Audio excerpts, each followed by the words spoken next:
John Ricky here, YouTubers and Cinephiles. Welcome back for another edition of Nerd with me. And today we're going to review a sequel that nobody really expect to see of a classic film called Blade Runner. The movie is Blade Runner 2049.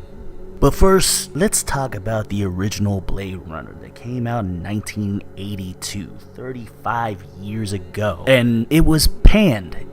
Nobody liked it at the time. Nobody understood it. Nobody got what it was going, and it tanked. It was a box office flop. A lot of critics didn't like it. They didn't understand it. When you flash forward a few years, cult classic, everyone loves it. It's getting put into the AFI best sci-fi films of all time. Personally, I think it was really because it wasn't well received back then, because they probably thought, oh, this is just a rated R Star Wars trying to copy Star Wars, blase blase blase. And then suddenly everyone's just like, lame, not watching that, even though I love Harrison Ford. But anyway, obviously the film stars Harrison Ford, Sean Young, Edward James Olmos, Daryl Hannah, a whole bunch of people you probably heard of or may have heard of, and they became big stars after this movie. Most of them. Rutger Hauer gives one of the best speeches, and probably one of the best villains ever in Roy Batty. And the film is expertly created by Ridley Scott. Yes, came out a few years after Alien just shot him into the stratosphere. This is his follow-up, and again, you don't like Ridley Scott film, the one thing you can say is that it looks beautiful. And Blade Runner still holds up today, 35 years later. Some special effects look dated, of course. You're going to have that. 35 years is a long time. But the look, the aesthetic of the world, you feel like it feels lived in. You feel like you can be a part of this world, or it is a good possibility that this was. And the original Blade Runner takes place in 2019. Obviously, we're not even close to being like that, so it's definitely an alternate universe. That's dank, dirty, dystopian, beyond belief, overpopulation like crazy. Really a whole bunch of very poignant possibilities, possibly prophetic future of the world today. And you can really feel this world. Ridley Scott created a world you can really just feel. And within this world you have this caper, mystery, neo-noir of a whole different proportion. It feels like The Third Man from the 40s, like some type of film noir just put in a sci-fi setting. And it was great. It was nice, simple. Got Harrison Ford playing Deckard, who he basically finds and retires, as they like to say, basically kills cyborgs, or replicants as they're called in this world. That's where you fall. But along the way, you question, is it really, you question humanity, what does it mean to be human? And the way they flip it on its head, to ask those questions, is that you're seeing it through the eyes of these fake humans or replicants, and it's do they deserve to live, or should they be taken out? And it really holds a big question. That's what this Blade Runner series is about. Now it's a series. It even leaves you, and a lot of people have debated this film for X amount of years, including the stars and the director of the film, as to the main character. Is he a replicant or is he human? Because there's a lot of conflicting ideas if you watch the film, particularly with characters' eyes. But the movie ends in a way that it's really ambiguous and very much a noir type of ending, where you're just it's very open-ended, and it's perfectly open-ended. You're just is he, isn't he? But it really felt like there was finality to it. So me being a fan of the original, when they said, oh, they're doing a sequel to Blade Runner, I'm again, it's why are you doing a sequel to Blade Runner? Now we have Blade Runner 2049, which is cool, because it's okay, so they're taking the real time that passed and incorporating it into the new film. The new film, Blade Runner 2049, obviously takes place 30 years after the events of Blade Runner, which took place in 2019. And now, I gotta reiterate this, just like Star Wars, the main character from the original one is missing. but they really don't address that exactly. It's more interwoven into the story. Really adds to the mystery since you're following a new character named Officer K, played by Ryan Gosling, who in this iteration is outright just saying, hey, he is a replicant. There's no ifs, ands, or buts about it. He's a new model, and he hunts down, he's a Blade Runner.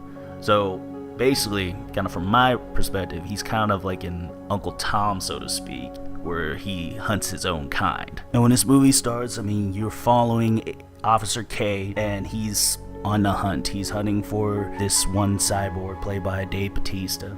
Well, basically, he retires him in this farm, very desolate farm that I think he harvests like some type of slug, which is obviously better for the environment in this dystopian future. From the jump, this movie is visually stunning, just like its predecessor. Even the visuals are just as much a character as the characters in the film. Basically, this movie is a caper. This is a pure sci-fi film. This really keeps up with the motif of the original, where it is about a mystery. It is a noir first and foremost, sci-fi in a sci-fi setting. It is a thriller, and everything that happens, it's like building blocks, building a pyramid. It's like it just keeps coming together, and building. Every scene leads to this scene. It works perfectly. Now, the film is a slow burn, but you are intrigued the whole time and wondering, okay, what's going to happen next? What beautiful sight am I going to see next? I mean, because it is awe-inspiring.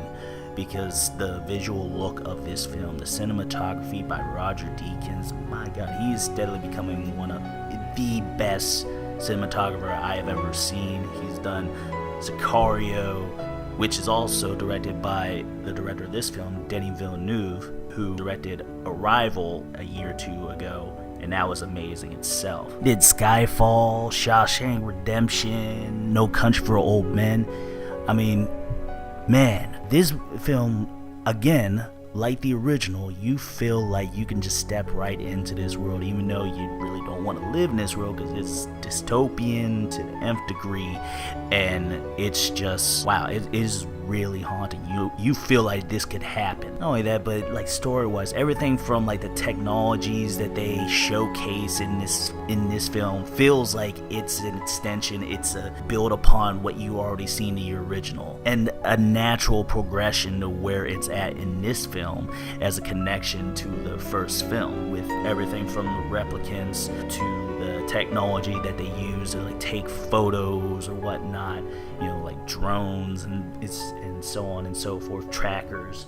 I mean, you can really tell that Denis Villeneuve is a big fan of Blade Runner because he paid homage to it and really added upon to it. The tapestry of this, I mean, the visual look of this film alone is just breathtaking. You know, some of the scenes, the way they're lit, the costume design, the production design looks amazing.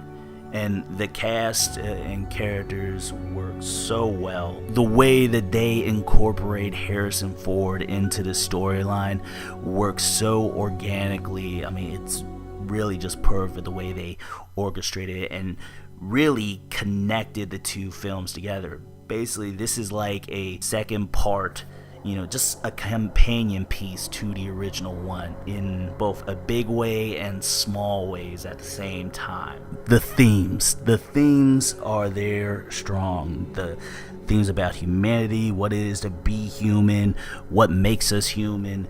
It is all strongly there and veiled at the same time. The music, and like the last one, it is just so atmospheric and works with this world. I mean, it punches everything, you know. The action in here is well placed and stronger than the original. You know, you feel like most of these characters, you know, like you feel like they know what they're doing. But that's really the cool part about it, is that you don't get a lot of action in this movie, but when it does, it is good and strong.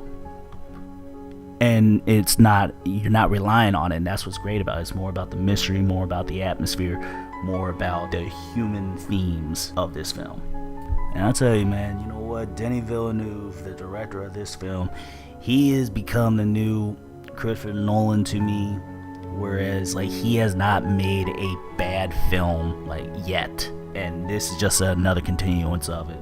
I can't wait to see what he does. I heard he has the Dune film coming up next. Man, if he does it like this, man, I'm there. I am there. But with that ado, I give Blade Runner 2049. I'll be back. Yeah, man, I want to see this again. It's an incredible film.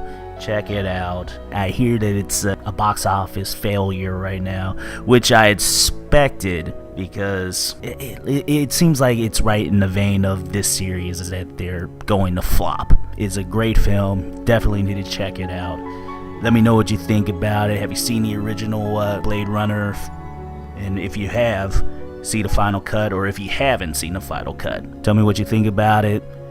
If you see this film, tell me what you think about it, because you really don't need to watch the first Blade Runner. You get a pretty good idea of what happened in this one, just enough. But anyway, YouTubers and Cine Files, let me know what you think. Check you later.